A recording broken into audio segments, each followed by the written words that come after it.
Bé, la pregunta 2, en relació als llevadors. Fa unes setmanes va caure un llevador dels que tenim al pas del Riu Sants pel carrer València. En aquell moment, des de Reiniciem Canals, van presentar una instància demanant informació al respecte, concretament el dia 31 de maig, amb registre d'entrada 2639, i aquesta instància no està resposta. Crec que caldria millorar els temps de resposta a les peticions que es fan o bé eliminar els possibles filtres de respostes, però centrant-nos en el tema, com no hem rebut resposta, els fem les mateixes preguntes que vam demanar en la instància presentada.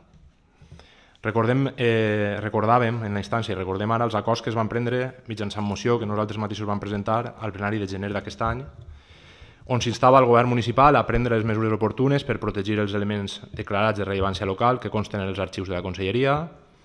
En el segon acord es demanava al govern que s'inicien de forma urgent les gestions per declarar béns de rellevància local, atenent les directrius del decret 62-2011 del Consell, pel qual es regula el procediment de declaració i règim de protecció dels béns de rellevància local, els següents elements. I entre ells, en l'apartat 2, deia llevadors públics i privats situats a la vora del riu Sants i les seques de la Vila i Ranes en tot el seu recorregut, així com els partidors del mateix recorregut.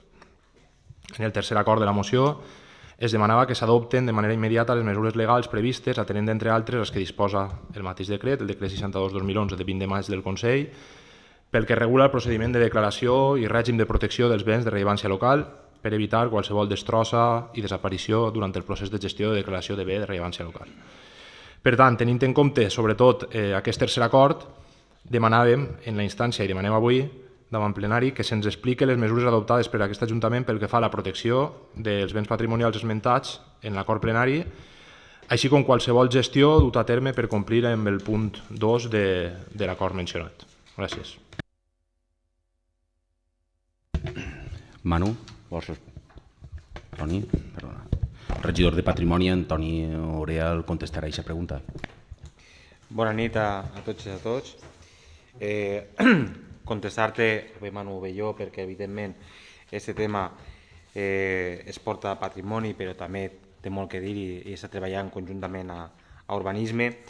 A veure, quan es va presentar la moció, jo mateixa vas dir que era una moció que evidentment anaven a recolzar, però si te'n recordes, en aquell plenari algun grup, inclús el Partit Socialista, va dir que tenia una difícil execució. Preguntes sobre les tasques dut a terme per a protegir.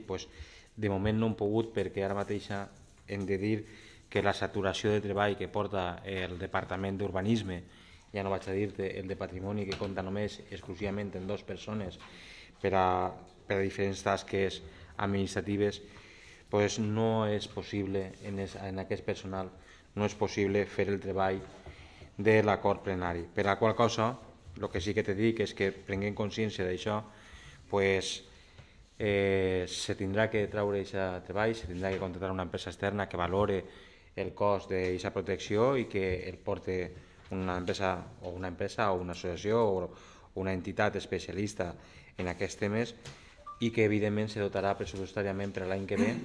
Això no vol dir que no es comence enguany els treballs, però donat la impossibilitat material i de personal de fer-ho a través dels mitjans propis de l'Ajuntament, és el que me puc comprometre i el que te puc contestar.